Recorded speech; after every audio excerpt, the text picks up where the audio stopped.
What's up, everybody? You know who I am. I'm Jack Slater, aka the Comic Outlaw. Yeah! Check us out on YouTube. Drop us a like, man. And we're doing What If the Spider-Man had joined the Fantastic Four. Yeah, we're going back, way back in the What If universe. So come along with me as we drop this ride and we answer the question if What If Spider-Man had joined the FF. Now, this is the Watcher. The Watcher does what he does. He watches different universes and different parallels and what ifs. And in every event, every little small event sets off another. And of course, he's going through different scenarios, like what if Ben became like the ultimate thing? Or what if the Human Torch got stranded in some kind of sci-fi Old West? And he's basically talking about the different realms and the different existence, the different what ifs. And some of these would go on to become later comics, some wouldn't. But the possibilities are endless, and endless alternate realities. But though, he's focusing on one now. One where a boy gets bitten by a spider and realizes that he has power and responsibility. And another group that gets hit by cosmic rays and comes together and forms a team that's fantastic.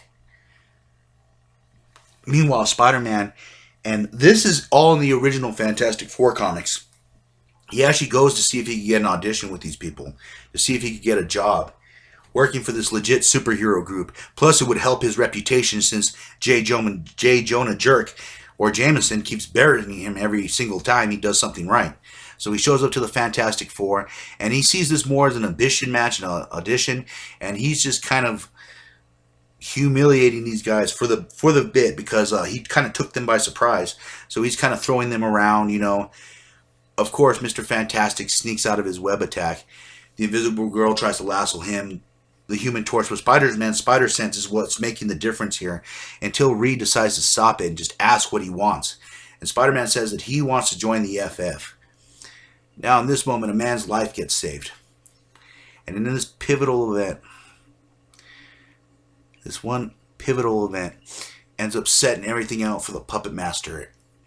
It sets a different line into motion that will come later. Anyways, the Thing is really not on board with this. He kind of kicks Spider-Man out. And this is where Sue does something different, says, wait. And they begin to negotiate and talk. And Reed decides that it's a good idea to have another ally like Spider-Man, since they have been attacked by all these enemies lately. It would be nice to have a little more muscle and someone that has experience on the streets, fighting, at street level super. But he has to take off his mask. And he does it for the Fantastic Four. He reveals his identity, and he tells his Aunt May that he has a new job. And Aunt May, in this reality, is a doddering old lady. But they have a press conference, of course, and the Fantastic Four announces that Spider-Man is the new member of the Fantastic Four.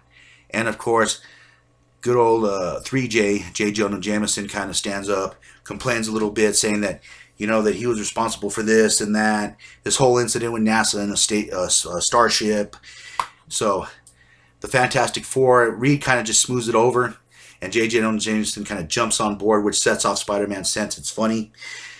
And in this part here, they're just bringing down Spider-Man's villains, and this is, and I keep saying this, strength in numbers, the numbers game. And they're able to just take out Spider-Man's foes one by one, like the Vulture. I mean, they just humiliate this guy. And this is a great boon for Spider-Man. Also for the Fantastic Four, since they have someone with now spider sense and other skills, as well as scientific prowess. Now, Reed and Sue are having problems. They were having problems early in their relationship, but now it's amplified even more because Reed is leaving her behind for her quote-unquote own safety as he goes and battles the Ape Squad, the Super Apes. With the Crimson Ghost, he has intelligibility, and all these apes have different powers. But with Spider-Man, they kind of kick these guys' asses pretty quick.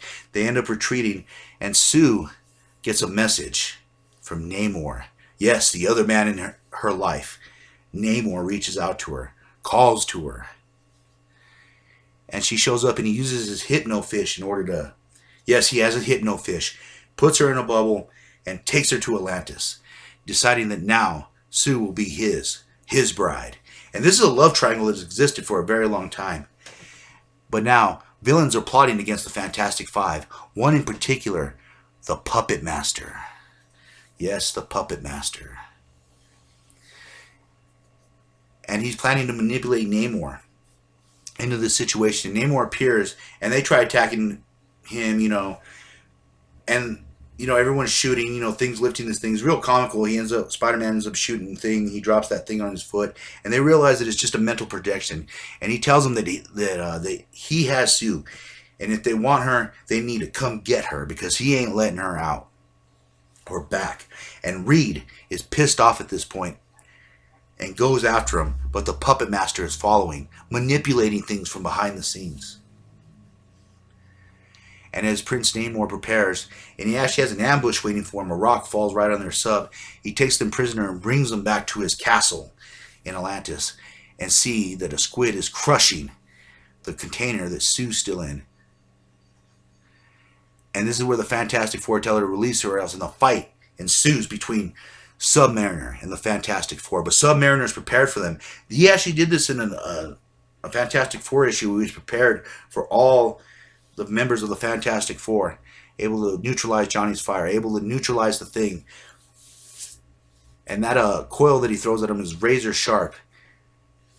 And it also has another ability to kind of like stop people and like make them into mud, which Thing kind of like breaks out of. And a fight continues between Reed and Namor, and they're just fighting over this woman. That's what it is. And Thing decides that they need an advantage. They need Sue. So he jumps in there to save her. He goes into the tank, beats up the octopus, saves Sue, and brings her out. And there's a little thing here. He's like, I can't believe this woman's so quiet. I'd never heard a woman keep her mouth shut for that long. Oof. You say that nowadays. Whew. All right. But anyways, of course, the Puppet Master is manipulating this, and this is the final solution. He has this plant that'll spread gas out and murder everyone in there, but he's realizing that he would also do that to Sue. He snaps out of it then, and that's when Sue goes, no, stop. It was the Puppet Master. He's being manipulated, and the octopus that is now outside, something threw him out there, is now destroying the Puppet Master's submarine. And this is the choice where she decides to stay with Namor. She's no longer hypnotized. She decides to make the stay with Namor because she doesn't feel that she's an active member of the Fantastic Four, and Reed kind of betrayed her. She steps in the machine. She ends up becoming amphibious.